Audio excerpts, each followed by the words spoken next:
Накануне в своем кабинете был задержан глава Нюрбинского района Борис Попов. На него возбудили уголовное дело по статье «Превышение должностных полномочий, повлекшее за собой тяжкие последствия». Тему продолжит мой коллега Роман Савинов.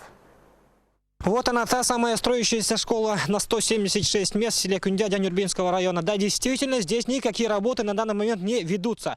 Стройка, что называется, заморожена. Ну, о том, что здесь в полную силу шла стройка, свидетельствуют вот эти установленные сваи. Так называемый нулевой цикл был произведен. Материалы все находятся здесь же на стройплощадке. От техники остался лишь один кран. Но не специалисту, конечно, трудно будет оценить, на какую сумму была проделана эта работа, но я думаю, что в ближайшем будущем все прояснится.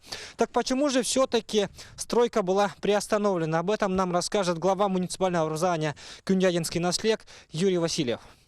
После, как видите, вот, нулевого цикла Стройнадзор остановил в связи с тем, что проект и школы не соответствовал по нормативам, которые вот приняты последние годы.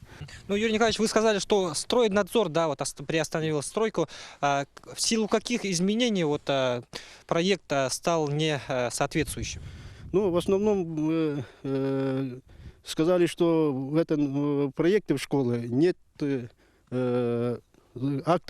актового зала и столовой, и еще проем пожарный был сделан, ну, не сделан, а на 30, не соответствовал по правилам.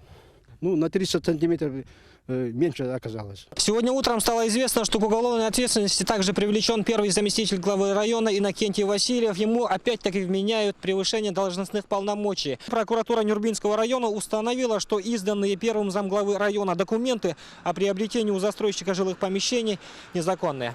Мы следим за ходом расследования. Роман Савинов, Эдгар Николаев, НВК Саха, Нюрба.